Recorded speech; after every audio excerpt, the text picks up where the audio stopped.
Sur la planète, du Big Bang à la société de l'information, le rythme et la musique parcourent le temps et investissent l'espace sonore. Les collecteurs de sons, anthropologues modernes, tentent de comprendre le lien entre ce phénomène et l'humanité. Bernard Lomax et son équipe accueillent chaque soir de concert les invités qui devraient leur permettre de découvrir la vérité. Radio HDR et le 106 présentent Radio Lomax, l'émission du 106. Et bonsoir à toutes et à tous, c'est une émission Radio Lomax spéciale aujourd'hui, puisque d'abord c'est une émission en partenariat avec la radio HDR, même si c'est une habitude avec Radio Lomax. Et je salue Monsieur Mosquito qui est là avec nous ce soir à la réalisation de cette émission, Nicolas Leborgne qui est au four et au moulin comme souvent dans les radios associatives, programmateur, directeur des programmes, responsable technique. Pour autant dire qu'en cumulant les postes comme ça, le gars se paye un salaire de ministre. Bonsoir monsieur. Bonsoir à vous, bonsoir à toutes, bonsoir John Session. Et vous confirmez que vous touchez plusieurs salaires. Ah oui, tout à fait. Particulière aussi parce que nous sommes dans le cadre, et donc il aura la parole, il la prendra quand il le souhaitera, bien évidemment. Monsieur Mosquito.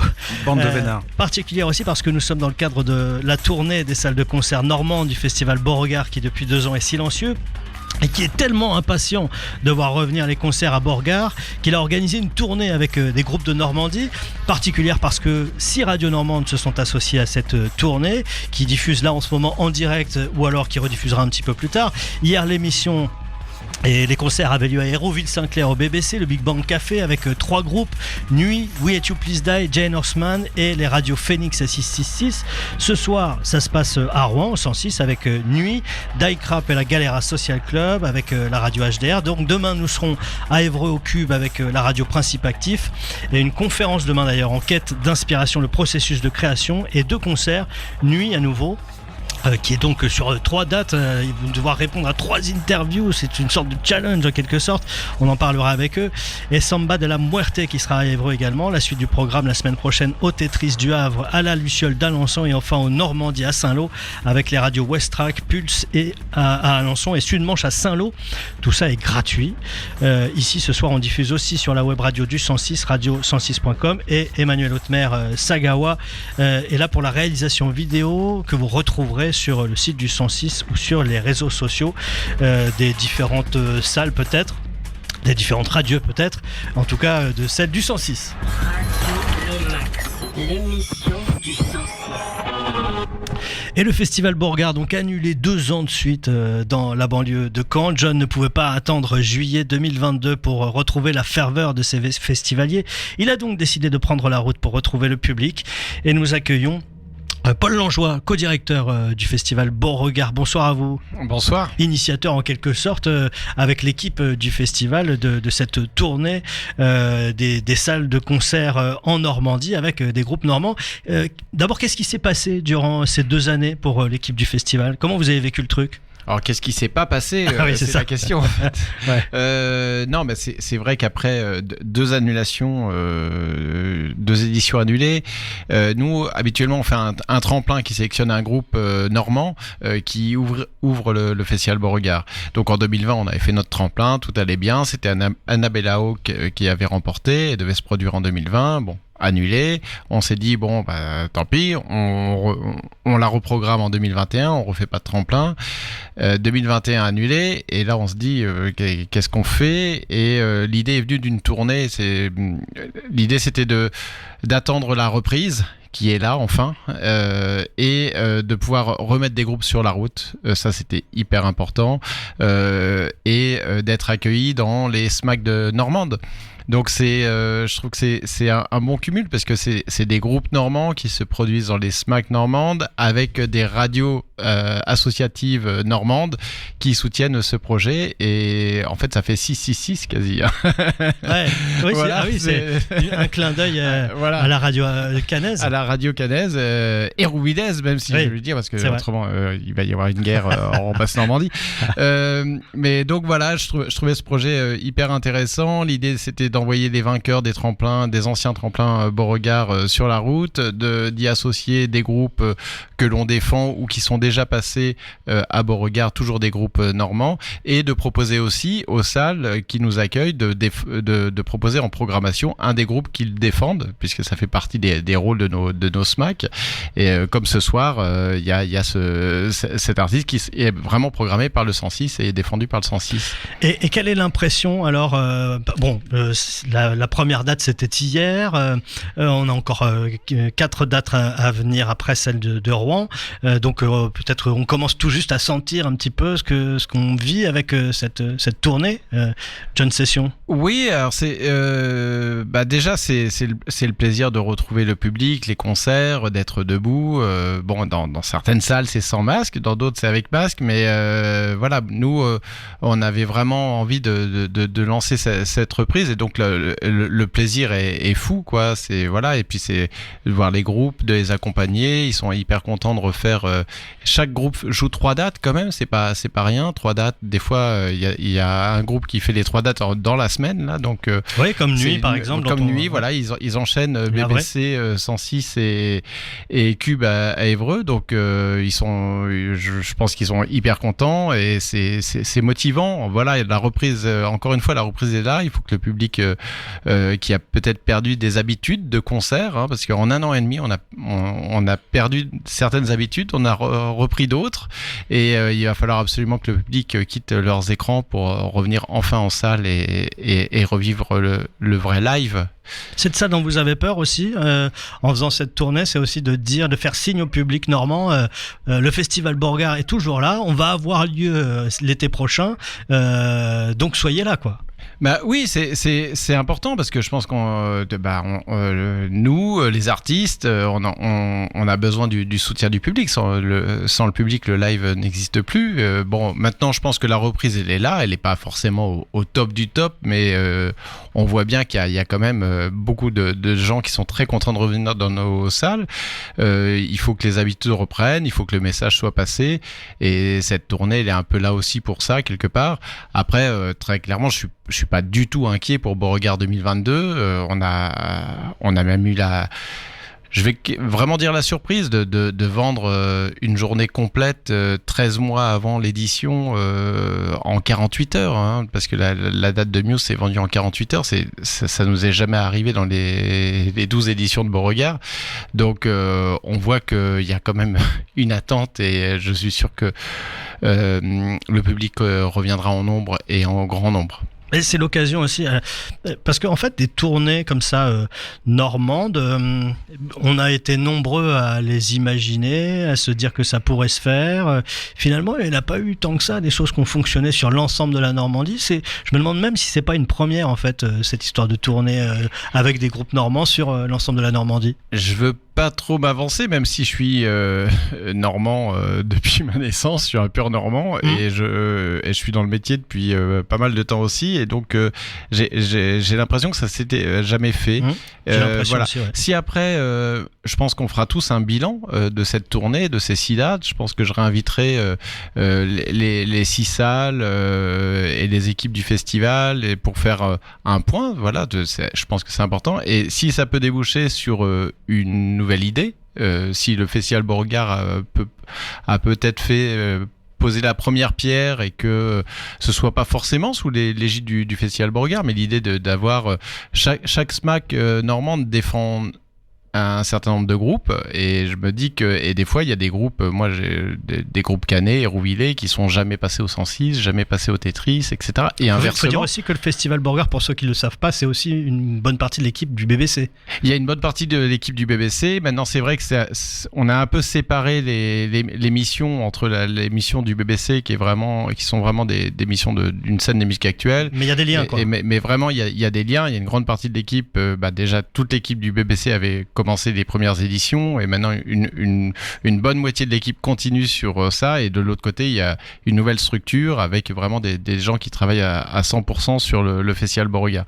Mais donc voilà, si à l'avenir c'est, et je l'espère, un beau succès, si ça peut nous donner une idée de se dire refaisons ça toutes les rentrées de septembre-octobre avec une tournée normande, moi je serais le premier à signer en bas de la page. Et cette idée-là, est-ce qu'elle n'est pas un peu symptomatique d'une sortie de crise, on va dire, où on a pris le temps de réfléchir et de se dire tiens, mais alors peut-être que la scène locale, il faut y réfléchir et repenser la façon de faire les choses. Je sais pas,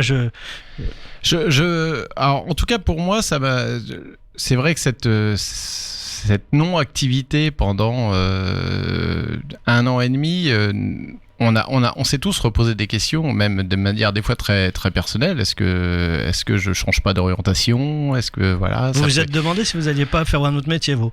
À un moment donné, je me suis vraiment posé la question. Ah ouais. C'est vrai que quand on est parti vers le 3e confinement, 4e confinement, enfin des 3e vagues, etc., on commençait à se dire, mais est-ce que c'est vraiment un nouveau monde qui arrive? Et ce nouveau monde, est-ce que j'ai ma place avec mon métier actuel? C'est vrai que on l'a vu, moi il y a quand même dans nos personnels, dans les techniciens, etc. On a beaucoup qui se sont posé la question. Il y en a beaucoup qui se sont reconvertis, etc. Donc ça a amené. C'est pour ça aussi quand je parle des habitudes du public, 1 an et demi sans concert, c'est pas rien.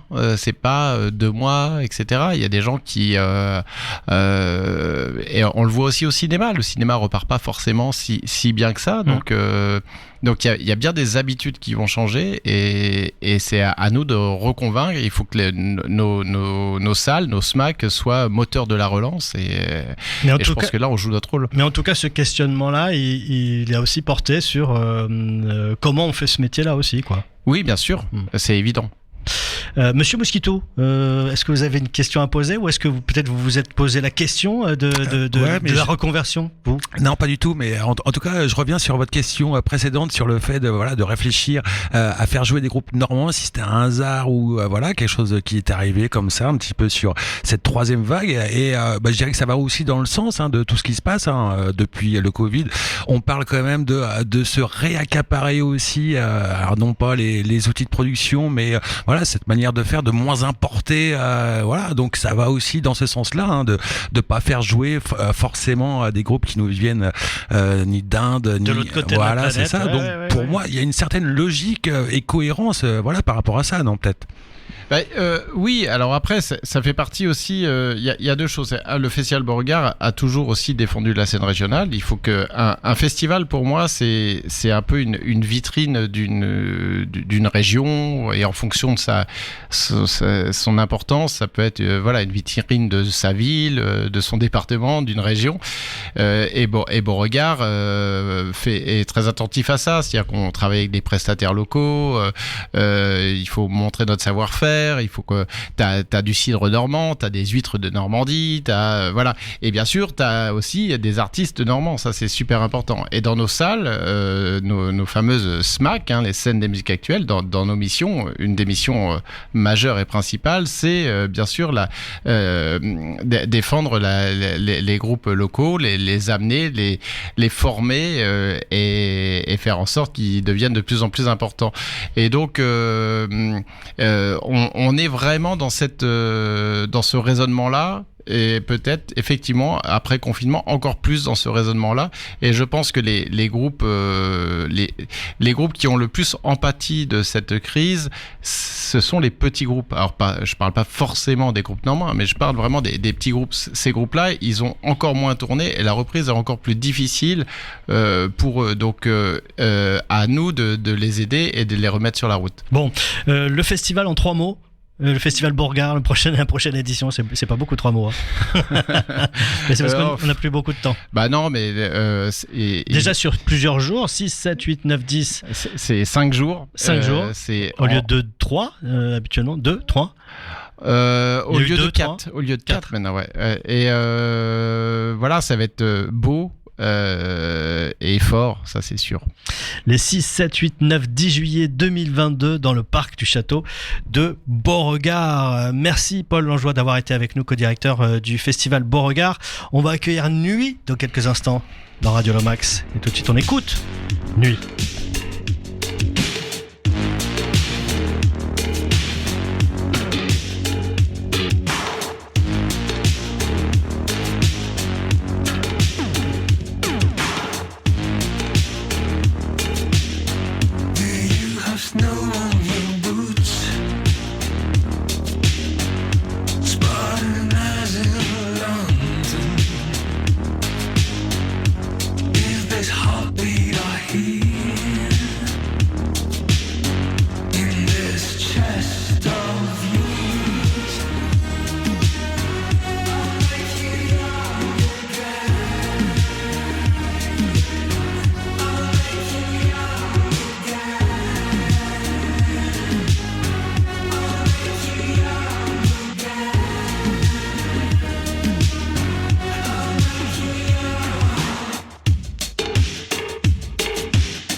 L'an 2000, ça me fait peur. J'ai peur de devenir vieille parce que le progrès, ce sera quelque chose qui deviendra un peu inhumain, qui sera encore plus loin de nous.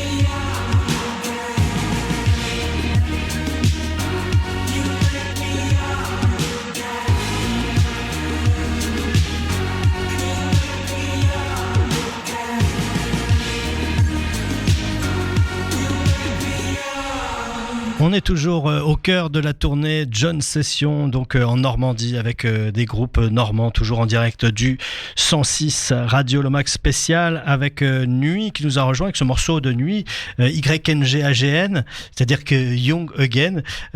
Donc Nuit, c'est William, Julien, Sébastien, Gaëtan, et c'est Sébastien et Gaëtan qui sont avec nous. Bonsoir. Bonsoir à vous deux. Nuit, les Havrais, dont on n'avait pas entendu parler depuis quelques temps. En même temps, ce fut le cas pour l'ensemble des artistes ces 20 derniers mois, donc c'est un peu normal. Monsieur Mosquito, je sais que vous avez déjà des questions qui vous brûlent les lèvres, mais pour le moment je continue. Du coup, c'est votre deuxième interview en 2 jours. Hier c'était avec 666 et Phoenix. On vous a posé quoi comme question, vous savez ou pas, vous vous souvenez? Bah du coup c'était pas nous, c'était William et Julien qui l'ont fait. Ah ouais, vous partagez les interviews du coup. Et demain, nous on a sélectionné celle-ci parce qu'on sait que c'est la meilleure. Ah, ouais, désolé On dira peut-être pas les mêmes choses que nos compères d'ailleurs. Bah faut espérer, parce que du coup vous avez encore une interview qui vous attend à Évreux demain, donc il va falloir. Et le concert en direct aussi apparemment. Ah ouais, le concert sera en direct sur Évreux. Ouais. Parfait. On va essayer de pas trop se répéter. Un groupe formé en 2014 avec d'emblée un premier EP, Enjoy the Night, et puis rapidement des concerts, et notamment en 2015 les concerts de la région. On trouve d'ailleurs une petite vidéo au moment de l'entrée sur scène sur vos réseaux sociaux qui est assez impressionnante quand même. Je sais pas, il y avait combien, 40 000 personnes, un truc comme ça, si ce n'est un peu plus. Il y avait du monde, je sais plus combien, mais ouais, c'est la plus grosse scène qu'on ait faite. Un moment particulier quoi. C'était avant Fauve. C'était avant Fauve. On avait joué. la première fois, et puis en plus, on avait fait quoi, 4-5 concerts avant. Hein, c'était tout frais, ouais. C'était vraiment c'était très tout frais dans nos mains, et on nous a jeté un peu là-dessus. Je crois qu'on avait pris quand même pas mal de plaisir sur ce concert-là, parce que des grosses foules comme ça galvanise un peu. On était vachement heureux. Porté par le public en quelque sorte, quoi. Ouais, c'est ça. Tout ce qui a manqué au groupe pendant ces 20 derniers mois, quoi. 2 autres EP, Looking for the Gold et Hurry, sont sortis depuis, toujours dans cette veine électro, texture nocturne, avec des phrases, des citations incantatoires, toujours des clips à l'ambiance très soignée, tout ça formant un univers profond et mystérieux. Young Again, sorti en 2019, ne déroge pas à cette règle-là, avec au début du clip une citation d'Antonin Artaud, artiste poète qui a vécu une partie de sa vie interné en hôpital psychiatrique, auteur de textes de référence sur le théâtre, en quête d'une forme d'absolu dans ses expériences artistiques, dans sa vie aussi. A third of black coal is the only moist place in that slit of rock. C'est cette phrase-là qui est mise en exergue, une citation qui fait référence au tutuguri. Je suis allé chercher loin. Le rite du soleil noir, un rite amérindien. T'es plus calé que nous, là. C'est vrai. Ouais. Mais qui a choisi cette citation ? C'est le réalisateur. Ah oui, d'accord, donc rien à voir avec nous, vous. C'est un choix, mais on aime bien faire des expériences avec des réalisateurs et leur confier une carte blanche sur nos titres. Parfois on vient avec des idées, parfois on vient avec des idées plus précises, mais la plupart du temps on arrive en disant non, on adore ce que tu fais, ou on aimerait bien que tu fasses le clip, et ta carte blanche. Voilà. Pourtant il y a une cohérence quand même dans tout l'univers de vos clips en fait. Ouais, okay. Même si donc il y a plusieurs réalisateurs qui se sont attaqués à vos clips. Je trouve qu'il y a une vraie cohérence dans tout ça. Et puis il y a cette voix qui dit l'an 2000, ça me fait peur, j'ai peur de devenir vieille parce que le progrès ce sera quelque chose qui deviendra un peu inhumain, qui sera encore plus loin de nous. Elle vient d'où cette phrase-là ? Elle vient d'une archive de l'INA. Ah oui, c'est ça. Mais je crois que je l'ai trouvé. Ouais, en fait. Et je crois qu'on l'a pas déclaré finalement. Bien joué. Mince, il aurait pas fallu le dire en fait. Oups. Non, mais donc ça, c'est la thématique que vous aviez envie d'aborder, en tout cas, la jeunesse, la vision de la jeunesse qui s'envole un peu. Nuit, c'est votre parcours un petit peu. Oui, puis on voulait aussi se rappeler que les styles de musique, la musique qu'on fait, c'est intemporel. On fait toujours la musique, on essaie de faire la musique qu'on aime faire et qui essaie pas forcément de coller avec une tendance, etc. Voilà, c'était un peu une petite farce autour du fait que voilà, il y a toute une génération de gens aussi qui rêvent de redevenir jeunes, etc. Enfin de vivre des choses de jeunes, etc. Et du coup qui s'adaptent, etc. Et du coup nous on aime bien se dire qu'on fait qu'on a l'âge qu'on a et que ça n'a aucune importance, qu'on fait la musique qu'on aime et qu'on écoute de tout, des trucs de vieux, des trucs de jeunes. Et c'est vrai que Nuit, c'est aussi sans concession, quoi. Voilà. Ouais, ça a toujours été un peu le propos. Je pense que on a toujours aimé aller vers un peu d'expérimentation, voire parfois beaucoup, que ça dissonne, que ce soit parfois difficile à écouter, que ce soit assez radical même dans le concert, mais il n'y a pas vraiment de règles en fait. C'est ça qui nous plaît, c'est qu'on essaie de pas coller à un format particulier. Il y a, suivant les EP, je pense que le deuxième, Looking for Gold, a été vraiment une cassure par rapport au premier qui était peut-être plus facile à comprendre. Le deuxième c'était tout un concept avec des morceaux parfois plus difficiles à écouter, et finalement Hurry, c'est pour nous presque la façon de nouer les deux. Mais en tout cas, je pense que c'est toujours le fait de se dire ça nous plaît, on y va, et puis on l'assume. Voilà. Un morceau Young Again qui devait annoncer un album, mais c'était bon, sans compter avec le méchant virus. Mais vous en êtes où là, du coup ? Le méchant virus nous a quand même un petit peu ralenti, on va pas se mentir. Ouais. Mais il y a beaucoup de morceaux qui sont dans les tuyaux, qui étaient dans les tuyaux avant le confinement, enfin avant la Covid, et il y a plein de nouveaux morceaux qui ont été créés quand même pendant la Covid. Et là on s'est retrouvés, on va dire de manière plus physique, plus réelle, là depuis quelques semaines. Et là on s'y est remis. Donc ça s'est un petit peu décalé, mais il y a pas mal de choses dans les tuyaux. On espère pouvoir faire ça en 2022. Qui sortirait en 2022. D'accord. Et il y a un EP aussi qui est sorti avec plein de remixes. Les remixes, c'est Mezzanine, Apollo Noir, Brooklyn et Christine et Sample Sickness. Sample Sickness. De certains des derniers titres. Comment elle est arrivée cette envie de remix? C'était pour combler le vide? C'était. Non, c'est une question un peu malheureuse. Écoute, oui, c'est pour combler un vide existentiel. On n'avait plus d'idées, alors on s'est dit on va demander des idées aux autres. Non, je pense que en fait, on avait envie de, avant de sortir un album qui prend beaucoup de temps, etc. On avait fait ce morceau-là en se disant qu'il avait presque une sonorité qu'on n'avait jamais vraiment donnée. En tout cas, un côté peut-être plus 80s, un peu plus, presque un peu dansant. Et on s'est dit, on va pas attendre le temps de faire tout un album, etc. avant de sortir ce morceau. Ça nous fait une actualité. On a envie de le sortir. Il est peut-être à part de ce qu'on veut sortir avant. Et puis les remixes, ça a toujours été. On avait déjà été sollicité peut-être pour des remixes, je sais plus. J'ai un doute. Je sais plus si on l'avait déjà fait. On en a fait un pour Brooklyn. Ouais, c'est ça. Ouais. Et puis c'était l'occasion de dire aux copains, etc. On refait quelque chose ensemble, etc. On a sorti aussi 2 autres titres. Hein. Non, il y avait un titre en français aussi qu'on a sorti sur ce format-là. Ouais, sur la face. Qui était la première fois. Ouais. Et puis il y a Hang On aussi avec White Velvet. Avec White Velvet. Les connexions havraises, toujours forcément. Juliette Richard qui sort d'ailleurs un nouveau single qui s'appelle Encore un peu, avec un nouvel album attendu qui s'appelle Encore à contre-courant, qui sortira le 19 novembre prochain. La suite pour vous, en quelques mots? Eh bien là, les dates, demain à Évreux, donc ce soir au 106, demain à Évreux, et retour en studio jusqu'à décembre, et on espère pouvoir travailler sur 2022 et sortir l'album pour pouvoir repartir en concert. Pas de date de prévue. Voilà pour la suite après. Ça va être boulot au studio, quoi. Ouais, ça va être retour un peu au studio. Parce qu'il va falloir qu'il sorte quand même cet album à un moment donné, quoi. Mais c'est vrai qu'il y a eu une période aussi en tout cas personnellement, je sais pas pour tout le monde, mais de doute aussi sur ces 20 mois où un moment, géographiquement on n'est pas toujours au même endroit, il y a eu des difficultés là-dessus, puis un moment de pas se sentir, de pas culpabiliser, de pas forcément être productif sur cette période, et de peut-être, moi je sais que je me suis mis en veille sur certaines choses parce que on a des vies tous différents. Voilà, c'est ça. Il y avait des moments de vie, de contexte qui font que c'était vraiment particulier. Et ce week-end-là est aussi pour nous une sorte de week-end où on se retrouve. Voilà, ouais. Et c'est super agréable. Le live et les copains. Eh ben nous aussi, on est content de vous retrouver. Ouais, merci. Nuit au 106 à Rouen, et en concert, vous ouvrirez la soirée donc à partir de 19h45. C'est ça. On rappelle que les concerts sont gratuits, donc où que vous soyez en ce moment, si vous nous écoutez, alors je ne sais pas qui nous rediffuse en direct en ce moment, mais que vous soyez à Saint-Lô, à Caen, à Évreux, à Alençon, au Havre ou à Rouen, eh bien vous pouvez nous rejoindre ici au 106. Les concerts sont gratuits et les artistes sont là, ils vous attendent. Excellente soirée à vous. Merci d'être passé par le Radio Lomax spécial John Session. Le festival Beauregard fait tourner sa John Session.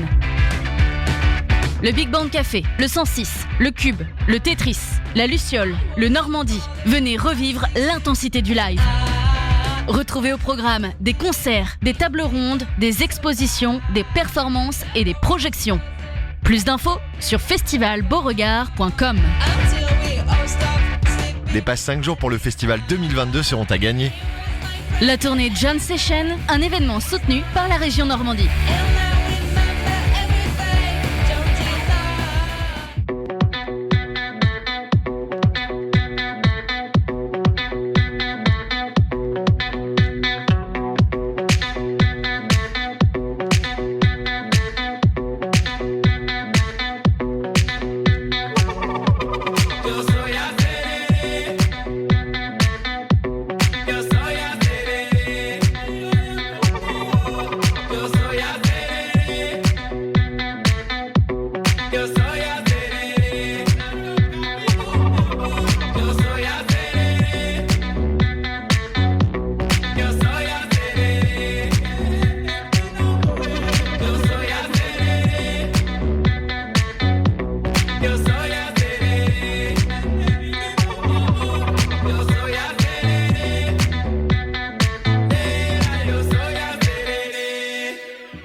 Kitty Haley sur Radio Lomax, la Galera Social Club, donc émission spéciale en direct du 106 pour les John Sessions, cette tournée organisée par le festival Beauregard dans les salles de musiques actuelles de la région en Normandie, avec de nombreux artistes normands, avec la participation de radios associatives en Normandie. Je vais peut-être les citer parce que je me demande si je les ai recités. On est en direct normalement, ou plus ou moins, sur HDR à Rouen, sur Principe Actif à Évreux, sur Pulse Radio à Alençon, sur 666 au Havre, ainsi qu'à Phoenix. Non, 666 c'est à Hérouville-Saint-Clair, s'il vous plaît, plus précisément. Ainsi que West Track au Havre. C'est ça. Phoenix à Caen. Radio Radar à Fécamp. Et puis non, ah oui, d'accord. Oui. Et puis Sud Radio, non, Sud Manche. Sud Radio, oui. Sud Manche à Saint-Lô. Oui. Mais non, pas Sud Radio. Sud Manche qui est du côté de Saint-Lô. On accueille les deux frangins de la Galera Social Club, Alexis et Miguel. Salut à tous les deux. Salut, merci la famille. Voilà. Vous allez bien ? Très bien. Bon, première production. Ah, je voulais, Monsieur Mosquito voulait faire une petite blague par rapport à Nuit. Ne me montrez pas du doigt. On a oublié de la faire tout à l'heure. Oui, alors parce que Nuit, il y a un truc un peu particulier. Il y a un truc fantastique. Tu as dit qu'il joue tout à l'heure à 19h45, c'est ça. Très précisément. Voilà, dans 30 minutes à peu près. Ouais. 19h45, c'est donc le début des concerts ici au 106, Monsieur Mosquito. Exactement, et aujourd'hui, 1er octobre. Et vous avez remarqué quelque chose. Eh ouais, la nuit se lève à 19h34. Et ouais, c'est dingue. Donc voilà, moi j'y vois une certaine confusion. Ouais, c'est ça. Mais bon, en même temps, en ce moment, depuis quelques temps, sommes-nous dans une confusion ou pas ? On est confus. On verra bien. On est tout à fait confus pour cette blague. Première production en 2011, 2 albums, Ecos del Tercer Mundo, volume 1, et puis le volume 2 qui va suivre ensuite. Rapidement des concerts pour la Galera Social Club hors de nos frontières, et notamment en Amérique du Sud. Évidemment, j'allais dire, en 2016 sort l'album Caribé, puis vous croisez un grand maître de la kora, Ablaye Sissoko. Mangala, c'est le nom de cette fusion des répertoires africains et griots-sénégalais et de sa kora avec ceux latino-américains des Vénézuéliens que vous avez produits. Le duo vénézuélien normand que vous représentez a sorti un album en 2020 intitulé Tropico Salvare, l'énergie donc des fêtes populaires latino-américaines et les traditions séculaires amérindiennes et afro-vénézuéliennes. C'est le mélange de tout ça en quelque sorte, dans un grand shaker. J'avais envie de revenir à l'actualité la plus proche de votre actualité musicale. J'ai l'impression en tout cas que c'est ça. En juin, vous avez participé avec le Rouennais Forêt au festival numérique Normandie Electro World à la Corderie Valois dans l'agglomération rouennaise, un festival organisé par Sébastien Loya le jeune, des concerts happening dans des lieux patrimoniaux à voir sur internet. Qu'est-ce que vous avez vécu c'est le dernier truc que vous avez vécu musicalement, ou j'imagine qu'il y a peut-être des trucs qui ont redémarré depuis, mais Oui, on a continué à faire des dates ici en France, et à ces moments-là on est vraiment content de pouvoir continuer les enregistrements et les compositions pour le prochain album en fait. Ouais. Et qu'est-ce qui s'est passé donc avec Forêt ? Il y a eu un moment particulier là que vous avez vécu dans la Corderie Valois. Qu'est-ce que vous avez ressenti ? Qu'est-ce que vous avez vécu ? Si, on a eu la chance d'avoir l'invitation de, comme tu as dit, de Loya. Ouais. Que c'est quelqu'un qui on connaît depuis quelques temps, et on a passé 3 jours ensemble. On a composé 2 morceaux, et après on a fini pour faire une belle restitution, comme tu as dit, dans un endroit magique. La Corderie Valois, qui est une ancienne industrie de cordes justement, et qui fonctionne avec l'énergie d'une roue hydraulique en fait. C'est un vieux truc, c'est quoi. Ça. Voilà. 20e siècle, 19e même, on va dire plutôt. Et on a entendu que ça fait pas longtemps qu'il était remis en route. Mais c'est magique, c'est sûr, ça nous a mis dans l'élément. Donc à partir de cette rencontre, ça nous a permis de faire une belle relation avec Forêt et de continuer à faire la musique. Qui sera là ce soir d'ailleurs au 106, qui viendra au concert ce soir. Vous vivez un peu entre le Venezuela et la Normandie, même si c'est un peu compliqué en ce moment. Comment est-ce que se partagent vos vies comme ça ? Est-ce que vous avez l'occasion d'y aller souvent au Venezuela ? On essaye en tout cas. Et c'est important pour nous. D'un côté, bien sûr, pour voir comment ça se passe aujourd'hui, les choses qui sont assez complexes là-bas. Et aussi, bien sûr, pour réfléchir nos idées artistiques. Musicalement, pour aller à la mer qui est un peu plus jeune, et pour aller voir la famille. Et on essaye d'aller tous les ans, en fait. On fait des concerts aussi de temps en temps. Voilà, c'est nécessaire pour nous. Vous êtes à l'écoute de la scène musicale, forcément, donc là-bas. Quelle scène musicale, en fait, et quelles sont vos dernières trouvailles? Qu'est-ce qui se passe musicalement en ce moment au Venezuela, ou peut-être plus largement en Amérique du Sud, que vous retenez, que vous avez envie de... Ben, je pense que c'est déjà...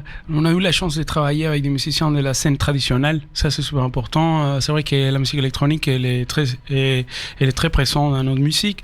Mais la rencontre avec les musiciens de la scène traditionnelle, c'est toujours une aventure nécessaire pour nous. Et il y a pour mettre de l'âme un peu dans les choses, quoi. Voilà, c'est ça. Retrouver les musiciens, surtout qui sont dans la musique afro-vénézuélienne, aussi les musiciens aussi qui sont les indigènes, en fait. Et on a fait une belle rencontre. C'était le fils d'un grand ethnomusicologue vénézuélien qui s'appelle Osvaldo Lares, qui dans les années 60 jusqu'aux années 90, il sortait avec ses matos faire des enregistrements à la forêt et tout. Et il a fait un registre très important, en fait, visuel et audiovisuel, en fait, qui en plus qui est particulier. C'est chez lui régulièrement pour trouver tous les fichiers et les enregistrements d'ethnomusicologie. Il faut aller dans les institutions. Là, chez lui, c'est son fils qui a pris les flambeaux, et on a réussi à travailler du coup pour notre dernier album avec des enregistrements qui ont été faits il y a 50, 60 ans. Et avec ça, on a travaillé pour notre dernier album Trópico Salvaje, et on va à la rencontre, on essaye quand on va au Venezuela d'aller à la rencontre des musiciens traditionnels. Et ça parle aussi à un Loya, c'était la première question de ce petit entretien. Forcément, Loya, il travaille aussi beaucoup là-dessus, sur les musiques folkloriques, notamment du pourtour du Pacifique, notamment. Et il travaille à la façon d'intégrer ça à la musique électronique, à marier peut-être l'Occident avec l'endroit où il a ses racines, et vous faites un peu la même chose. Il y a une petite scène ici en Normandie qui veut dire quelque chose qui est assez intéressante. Fin juillet, vous avez évoqué la mort de Luis del Valle Hurtado. Pourquoi cet homme il est important pour vous? Qu'est-ce qu'il représente? C'est un messier qui, d'une façon assez spontanée, il sortait dans la rue, donnait de la vie aux villageois. En fait, il s'habillait d'abord en Tarzan dans les années 40-50, et après il a fait pendant une cinquantaine d'années, il était le diable.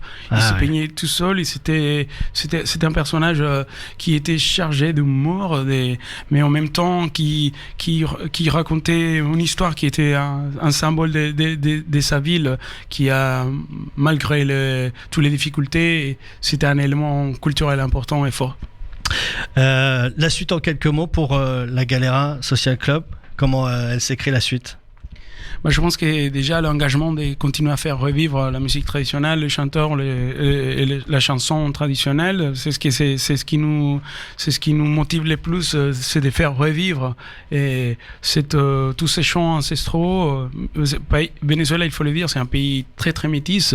Il y a la musique afro-vénézuélienne, l'indigène, l'ancestrale, mais il y a aussi l'européen qui s'est mélangé dans tout ça. Et je pense que nous, on est engagé de faire revivre tous ces chants qui se perdent de plus en plus avec la globalisation.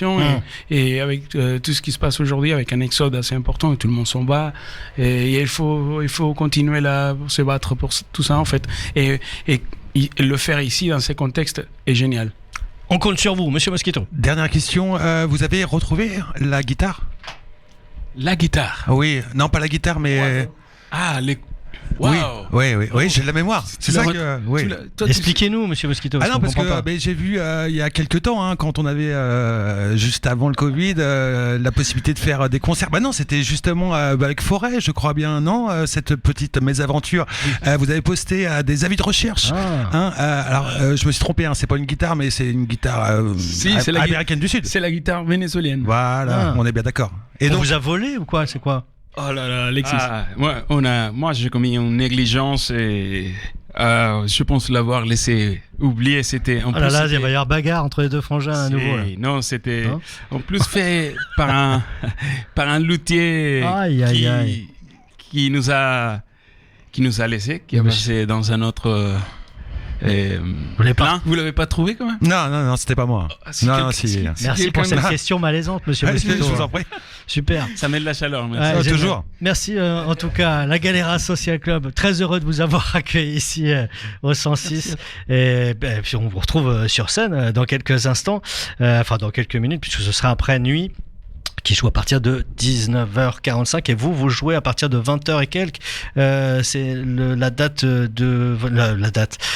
Vous jouez à 20h50 ce soir au club ici au 106. On rappelle que c'est gratuit tous ces concerts. On va accueillir Die Crap dans quelques instants, mais on va écouter Die Crap d'abord. Le festival Beauregard vous donne rendez-vous le 6, 7, 8, 9, 10 juillet 2022 dans le parc du château de Beauregard.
Die Crap avec My Shit.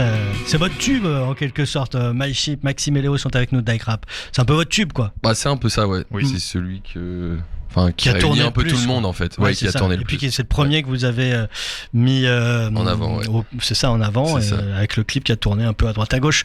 Qu'est-ce que j'allais dire, Monsieur Mosquito, vous avez quelque chose à raconter? Non, magnifique clip. Hein, je me croyais dans la zone industrielle, Sotteville et tout quoi. J'ai beaucoup aimé. C'était à l'aéroport de Beauce. Ah d'accord. Voilà. Très bien. Les Rouennais, d'ailleurs je suis plus tout à fait sûr de ça d'ailleurs, puisque j'ai vu que vous évoquiez l'Eure comme port d'attache dans certaines interviews. Bah en fait le truc c'est que de base on vient de l'Eure, on est tous, on est né à Rouen mais on a grandi dans l'Eure. Donc vers Bourteroud, Le Bec Thomas, tous ces trucs là.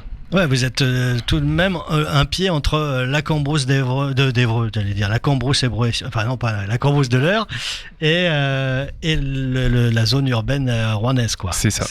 Bah en fait c'est parce que on a vécu dans l'Eure quand on était plus jeune, mais la ville la plus proche c'était Rouen. Du coup en fait dès qu'on était un peu plus grand, on a tout de suite migré un peu vers Rouen, mais dès qu'on a voulu faire de la zik devant des gens, bah on a voulu, du coup c'était Rouen la porte d'entrée quoi. Ok. Die Crap, vous êtes 3, mais en fait 4. Ouais, on est 4.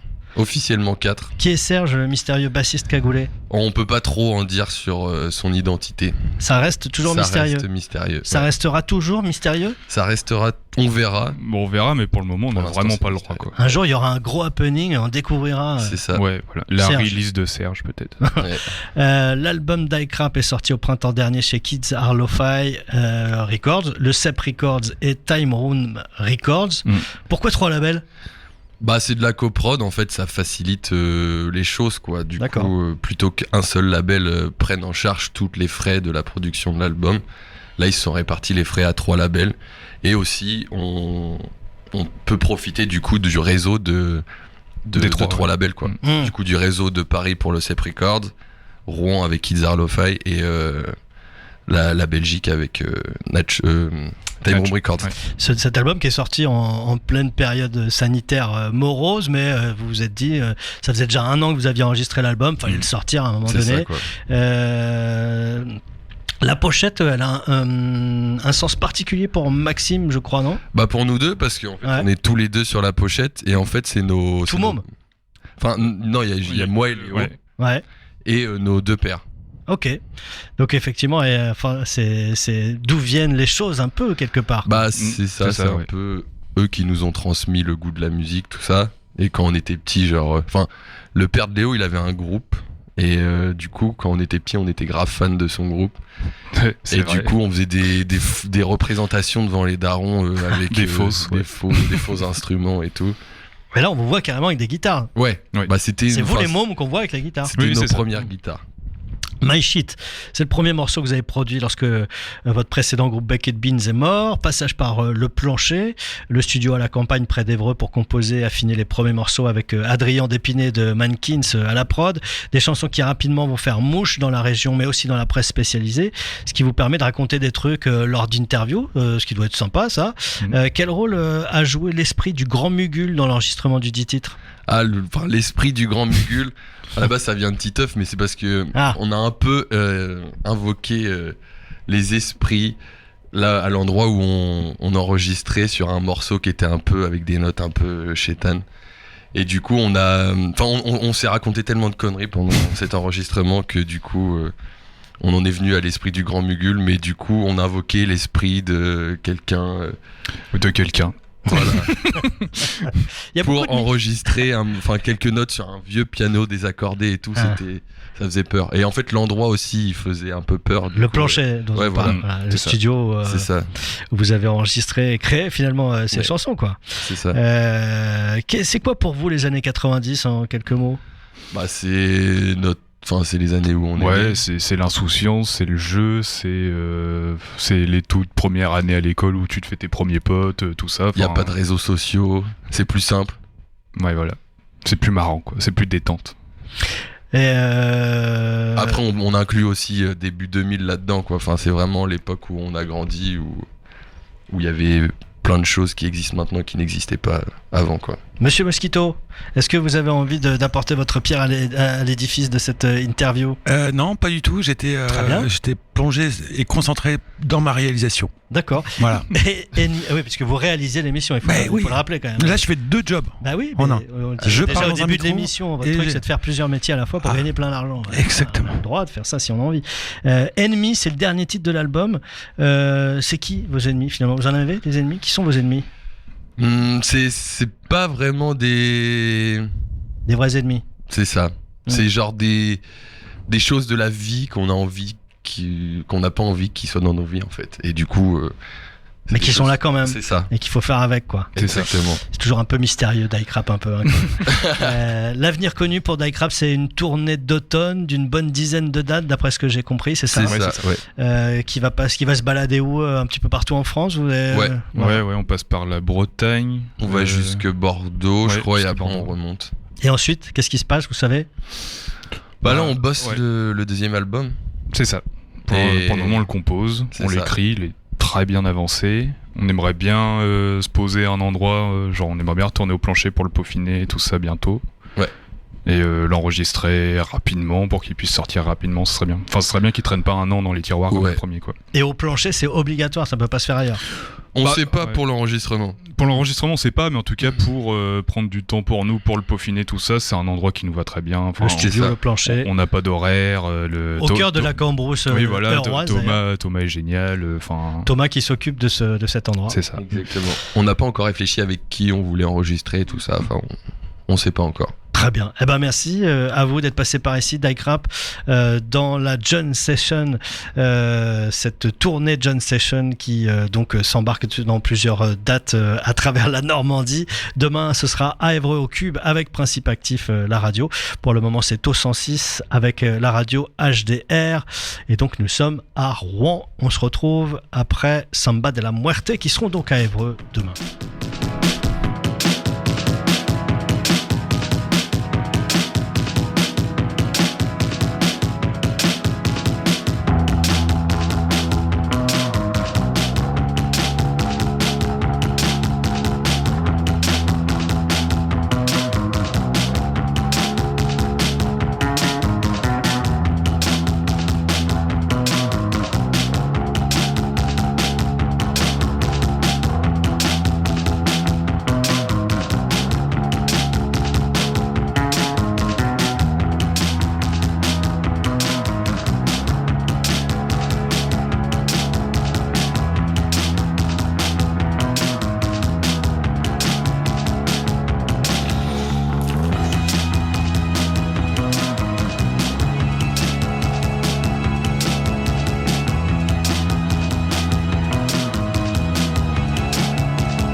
Samba de la Muerte avec Fast. Demain au Cube à Évreux sur la tournée John Session avec Nuit et l'émission radio à retrouver sur Principe Actif, la radio hébroécienne. On les retrouvera aussi demain puisque le collectif Gustave est présent sur les 6 dates et on va en apprendre un peu plus sur eux puisque Vincent est là. Bonsoir Vincent. Bonsoir. Vous serez donc présent vous êtes présent lors des 6 dates de cette tournée pour réaliser une fresque en live painting à à Caen, Rouen, Évreux, Le Havre, Alençon et Saint-Lô. Donc, alors peut-être d'abord, en quelques mots, est-ce que vous pouvez nous présenter Gustave ? Alors Gustave, c'est un collectif d'artistes originaire de la région de Caen, qui a été créé en 2016.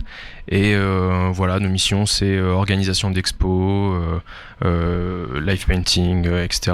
L'idée, c'est de mettre en avant les artistes normands. Gustave, c'est une référence à Gustave Caillebotte. Exactement. Pourquoi lui ? Parce que c'était un grand mécène de son vivant. Et donc, comme le mécénat est un peu aussi l'une de nos missions, c'était un artiste canet aussi. C'est ça, oui, un artiste normand, ouais, qui a été notamment le porte-étendard de l'impressionnisme à l'époque. Et donc du coup, il a amené un mouvement artistique, et donc du coup, on a voulu un peu lui rendre hommage et faire un peu continuer sa mission, quoi. Et donc sur cette tournée, qu'est-ce que vous proposez sur ces 6 dates de la tournée John Session ? Alors du coup, c'est du live painting. On fait 6 toiles de 2 mètres par 2 mètres, ce qui représente de façon très graphique les lieux, les salles dans lesquelles on va se retrouver. Donc ça veut dire que vous réfléchissez quand même un petit peu avant. Ça arrive. Ouais, c'est ça. Et donc là, on est en face, on la voit, hein, du studio là où on est, on voit la fresque qui est en train d'exister, de prendre de la couleur. Elle va prendre de la couleur tout au long de la soirée tranquillement. Et c'est quoi vos actualités à vous dans les semaines qui viennent ? Et bah la John Session déjà, avec Gustave, oui, c'est ça, super bien. Ouais. C'est une petite balade sympa, ça, à travers la région, quoi. Ouais. Puis il y a quelques salles qu'on n'avait jamais vues, donc c'est l'occasion. Ensuite, on va avoir la date du Zénith, également avec Beauregard. Et puis après, l'année prochaine, ça va être la continuité des expositions sur Caen, et puis on verra les opportunités qui s'offrent à nous. Et pourquoi est-ce que vous êtes retrouvé dans cette aventure-là, vous ? Bonne question. Pourquoi pas? Ouais, c'est vrai. Non, c'est vrai que c'est une proposition de Beauregard de les suivre sur les dates. Et puis c'est une bonne occasion de mutualiser un peu tous les arts. C'est vrai que ça se fait pas beaucoup. Au final, on est un peu tous du même milieu. Et au final, on mélange pas beaucoup nos arts, je trouve. Donc c'est vrai que c'est une bonne opportunité, je trouve. Monsieur Mosquito, est-ce que vous avez envie de nous dire quelque chose, puisque là l'émission arrive quasiment à son terme. Dans 2 minutes, tout ça va s'arrêter, et on reviendra sur les ondes par le biais de l'émission de Principe Actif à Évreux, et peut-être qu'on aura à nouveau l'occasion d'entendre Vincent, peut-être que vous passerez par l'émission. Évreux, oui, tout à fait, ouais. Au Cube, avec Principe Actif et Monsieur Mosquito. Ouais, du coup, l'inspiration vient donc évidemment par rapport aux styles musicaux et aux groupes qui jouent. Du coup, ça donne vraiment des choses très hétéroclites en fait, non ? Par rapport aux toiles ? Oui, bah oui. Non, on est parti vraiment sur un style similaire sur les 6 toiles. Ce qui change, c'est le sujet. Donc c'est vraiment... Le style reste le même, mais c'est le sujet qui change, et donc du coup on s'adapte un peu aux lieux dans lesquels on va, quoi. Et qu'est-ce que vous allez en faire de ces toiles après ? On verra. On aimerait bien les exposer, on en discute un peu avec Beauregard pour essayer de les réexploiter. Pendant le festival, a priori, ça pourrait être sympa. Pourquoi pas, ouais. Ça pourrait être sympa. Normalement sur les dates du Zénith, et puis voilà, on va essayer de les montrer, parce que c'est vrai que tout le monde n'a pas forcément l'opportunité de venir sur les dates de la John Session, donc... Bon, parfait. Merci voilà. En tout cas merci à vous d'être venu ici et parler un petit peu de Gustave et du travail que vous faites. Vous avez amené des artistes en fait avec vous là, ou c'est des artistes du collectif ? C'est des artistes du collectif. C'est un collectif d'artistes en fait. Ouais, c'est Gustave, ça, exactement. Très bien. Merci à vous d'être venu ici jusqu'à Rouen. Prochain rendez-vous donc pour les John Sessions, c'est donc à Évreux avec la salle de concert Le Cube, la salle de musique actuelle Le Cube, et Principe Actif avec l'émission radio de la radio associative Principe Actif à Évreux. Et puis ensuite c'est... Ah, vous ne savez pas, monsieur Mosquito. Non, mais je suis oui. je suis oui tout. Je suis tout oui. Je le vois à votre regard. Alors vous allez nous donner le programme, tiens, pour rigoler. Eh bien, comme prochain concert, c'est-à-dire demain, vous aurez le groupe, l'homme Tilacine. Ouais, ici c'est au 106, effectivement. Ah oui. Ah, je croyais que vous me demandiez le programme pour le 106. Ah oui, non, je suivais pas en fait. C'était John Session justement. Oui, John Session, c'est demain à Évreux, au Cube, avec Principe Actif. Avec Nuit et Samba de la Muerte. Exactement. Et puis la semaine prochaine au Tetris du Havre, à la Luciole d'Alençon, et au Normandie à Saint-Lô avec les radios Westrack, Pulse à Alençon et Sud-Manche à Saint-Lô. Et on rappelle que toutes ces soirées sont gratuites. Je vous souhaite une excellente soirée à toutes et à tous et merci d'être venus, hein, vraiment. Merci à tous. Hein. Merci. Au revoir.